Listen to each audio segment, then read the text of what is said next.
کہ اللہ فرماتا ہے وَمَن يُعَظِّمْ شَعَائِرَ اللَّهِ فَإِنَّهَا مِن تَقْوَى الْقُلُوبِ، جو اللہ کی نشانیوں کی تعظیم کرتے ہیں، عزت کرتے ہیں، انہیں دل کا تقوی حاصل ہوتا ہے۔ اللہ کی نشانیاں کیا ہیں؟ آپ نے قرآن کی آیت میں یہ سنا ہوگا اِنَّ الصَّفَا وَالْمَرْوَةَ مِن شَعَائِرِ اللَّهِ، قرآن میں ہی ہے، دوسرے پارے میں اللہ تعالیٰ فرماتا ہے بے شک صفا اور مروہ اللہ کی نشانیوں میں سے ہیں۔ صفا مروہ کیا ہے؟ یہ دو پہاڑیاں ہیں، کعبے کے قریب دو پہاڑیاں ہیں، صفا اور مروہ۔ ان دو پہاڑیوں کو اللہ تعالیٰ فرماتا ہے کہ یہ اللہ کی نشانیوں میں سے ہیں۔ کس لیے نشانیاں ہیں؟ اور قرآن میں چوتھے پارے میں آپ پڑھیں گے اللہ تعالیٰ فرماتا ہے ان اول بیت وضع للناس للذی ببکۃ مبارکا وہدی للعالمین فیہ آیات بینات مقام ابراہیم۔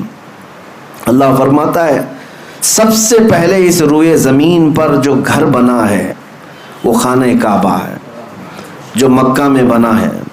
کس لیے؟ کہ وہ پوری دنیا کے لیے ہدایت کا ذریعہ بنے اور برکت کا ذریعہ بنے، اور اللہ فرماتا ہے اس میں کھلی ہوئی نشانیاں ہیں۔ خانہ کعبہ کو اللہ فرماتا ہے اس میں کھلی ہوئی نشانیاں ہیں۔ صفا اور مروہ کو کہتا ہے رب تعالیٰ کہ یہ اللہ کی نشانیاں ہیں۔ کیوں میرے عزیزو؟ یہاں پر کچھ باتیں مجھے عرض کرنی ہے۔ سفر حج سے لوٹنے کے بعد اگر کوئی حاجی یہ عقیدہ لے کر کے آتا ہے تو میں سمجھتا ہوں اس کا حج اللہ تعالیٰ قبول کر لے گا۔ کیا چیز؟ بہت سارے جاتے ہیں اور بھیڑ بھاڑ کو دیکھتے ہیں، لاکھوں لوگ اس طرف پڑھ رہے ہیں، لاکھوں لوگ یہ کر رہے ہیں، لاکھوں لوگ وہ کر رہے ہیں۔ ایک بات یاد رکھیں، اسلام بھیڑ سے نہیں چلتا، اسلام آتھینٹک چیزوں پر چلتا ہے، اس کی جڑیں مضبوط ہیں، یہ حقانیت کی بنیاد پر چلتا ہے۔ میں جو بات عرض کر رہا ہوں وہ یہ ہے کہ صفا اور مروہ دو چھوٹی پہاڑیاں ہیں۔ اب تو ان کی اونچائیاں سب ختم کر دی گئیں، تھوڑی تھوڑی سی نشانیاں باقی رکھا ہے ایک سعودی گورنمنٹ نے، باقی سب تو مٹا دیا۔ صفا اور مروہ پر کیا ہوا کیا تھا آپ کو یہ بھی پتا ہے۔ سیدہ ہاجرہ حضرت ابراہیم علیہ السلام کی اہلیہ، حضرت اسماعیل علیہ السلام کی ماں، 6 ماہ کے حضرت اسماعیل علیہ السلام، قریب چھوٹے سے بچے، ان کی پیاس کی شدت کو بجھانے کے لیے وہ دوڑ لگا رہی تھیں۔ کبھی صفا پر چڑھ کر دیکھتی کہ کہیں پانی نظر آتا ہے، وہاں سے بھاگتی ہوئی مروہ کی طرف جاتی۔ یہ دونوں پہاڑیوں میں تقریباً آدھا کلومیٹر کا فاصلہ ہے، یا ہو سکتا ہے اس سے تھوڑا آس پاس ہوگا، 500 سے 700 میٹر کے درمیان ایک پہاڑی سے دوسری پہاڑی۔ صفا پر چڑھتی، پھر مروہ پر جاتی، پھر مروہ سے صفا کی طرف۔ لیکن اسماعیل علیہ السلام کو خانہ کعبہ کے قریب وہ سلا کر رکھی ہوئی تھیں زمین پر۔ روایات میں ہے کہ انہوں نے 7 چکر لگائے، پھر اللہ تعالیٰ نے اسماعیل علیہ السلام کی ایڑیوں کے نیچے سے زمزم کا پانی پیدا فرمایا، جس کو آج پوری دنیا پیتی ہے، سیراب ہوتی ہے، برکتیں بھی حاصل کرتی ہے۔ اب مجھے جو بات عرض کرنی ہے وہ یہ ہے کہ سیدہ ہاجرہ نے دوڑ لگائی اسماعیل علیہ السلام کی پیاس بجھانے کے لیے، صفا سے مروہ، مروہ سے صفا، صفا سے مروہ، مروہ سے صفا، یہ ٹوٹل 7 چکر ہوئے۔ اس کے بعد یہ بات اس واقعے کو ہو کر کے ہزاروں سال ہو گئے، لیکن آج بھی حاجی وہاں پر دوڑ لگا رہے ہیں۔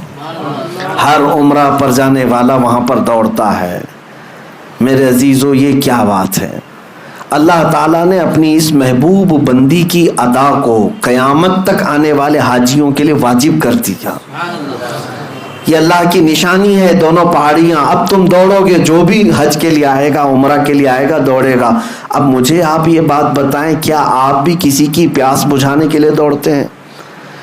کیا آپ بھی وہاں پر کسی کو پانی پلانے کے لیے دوڑتے؟ نہیں۔ آپ سب کو پتا ہے ہم آج وہاں پر دوڑ کسی کی پیاس بجھانے کے لیے نہیں، بلکہ اللہ کی ایک محبوب بندی کی ادا پر عمل کرنے کے لیے دوڑتے ہیں۔ اب بات ایک نکتے کی میں عرض کرتا ہوں. اللہ کی نشانیوں میں سے ایک نشانی ہے، کیا ہے؟ صفا اور مروہ. توجہ چاہتا ہوں، بہت ہی ایک اہم نکتے کی طرف آپ کی طرف توجہ لے جا رہا ہوں. اسماعیل علیہ السلام کون ہیں؟ اللہ کے نبی ہیں، بلکہ ابھی شیر خوار ہیں، دودھ پیتے ہوئے ہیں. اب یہاں سے مفسرین فرماتے ہیں سیدہ ہاجرہ وہ نبی نہیں ہے، نبی کی بیوی ہے اور نبی کی ماں ہے، لیکن جو دوڑ لگا رہی تھی کس کے لیے دوڑ لگا رہی تھی؟ اسماعیل علیہ السلام کے لیے. مفسرین فرماتے ہیں ایک نبی کی پیاس کے لیے اگر کوئی دوڑے تو اللہ اس کو نشانی بنا دیتا ہے. ایک نبی کی پیاس کے لیے اگر کوئی دوڑے اللہ اس کو نشانی بنا دیتا ہے.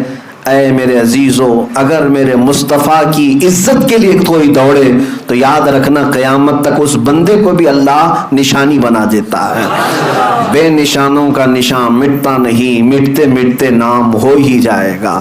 آج بر صغیر بلکہ عالم اسلام میں اگر ایک عبقری شخصیت امام اہل سنت فاضل بریلوی امام احمد رضا خان رحمت اللہ تعالی علیہ کو پوری دنیا جانتی ہے اور پہچانتی ہے تو اسی بنیاد پر کہ ایک نبی کی عزت اور اس کے پہرے داری کے لیے زندگی وقف کر دیا تھا اور اللہ نے ان کی زندگی کو آج سارے لوگوں کے لیے نشانی بنا دیا.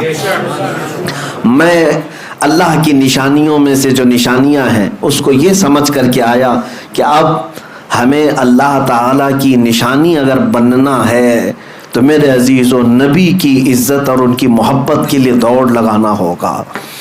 وہاں پر بہت ساری چیزیں ہیں، لیکن ایک محب رسول جاتا ہے تو اپنے حبیب کی خوشبوئیں وہاں ڈھونڈتا ہے.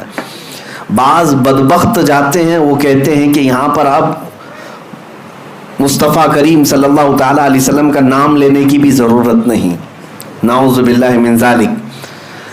کئی ایسوں سے میری ملاقات بھی ہوئی، وہ کہتے ہیں کہ وہ آئے تھے اور اپنا پیغام دی اور چلے گئے، وہ اتنے امپورٹنٹ نہیں ہے. قرآن امپورٹنٹ ہے، کعبہ امپورٹنٹ ہے. آپ آئے ہیں یہاں پر تو کعبے کا طواف کیجئے، قرآن کی تلاوت کیجئے.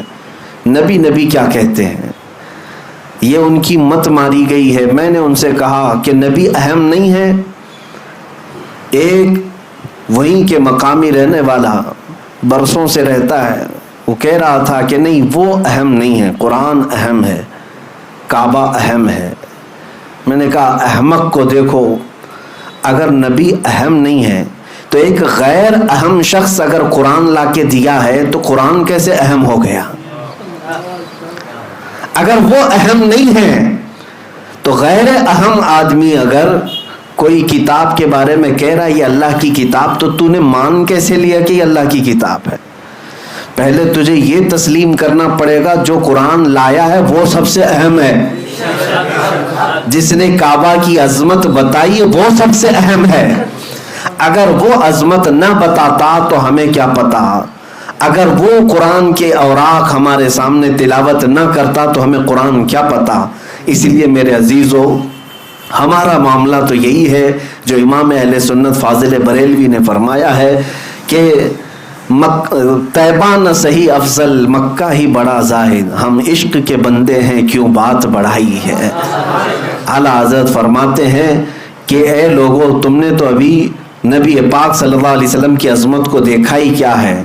اگر دیکھنا ہے تو آؤ خانے کعبہ کے پاس اور کعبے کو توجہ سے دیکھو تو پتہ چلے گا. غور سے سن تو رضا کعبے سے آتی ہے صدا، میری آنکھوں سے میرے پیارے کا روزہ دیکھو. حاجیو آؤ شہنشاہ کا روزہ دیکھو، کعبہ تو دیکھ چکے کعبے کا کعبہ دیکھو. عزیزان گرامی وقار، وہاں پر ہم نے حضور پاک صلی اللہ تعالیٰ علیہ وسلم کی نشانیاں اور حضور کی خوشبوئیں ڈھونڈنے کی کوششیں کی ہیں. توجہ چاہتا ہوں، صفا اور مروہ کو اللہ تعالیٰ نے کیا فرمایا؟ اللہ کی نشانیاں ہیں. توجہ ہے میری طرف؟ میں کچھ چیزیں سمجھا کر کے جاؤں گا. اللہ جلد آپ کو حج نصیب فرمائے اور خانہ کعبہ اور مدینہ طیبہ کی حاضری ہو تو میری یہ باتیں آپ کے کانوں میں گونجتی رہیں کہ دیکھنا ہے تو ہمیں کیا دیکھنا چاہیے. صفا مروہ ضرور دیکھیں لیکن یاد ضرور کریں کہ نبی کے لیے دوڑ لگانے کی وجہ سے 3000 سال بھی گزر جائیں تو وہ پرانا نہیں ہوتا، نہ حضرت ہاجرہ کی یاد پرانی ہوتی ہے۔ اب میں آگے اور ایک بات عرض کرتا ہوں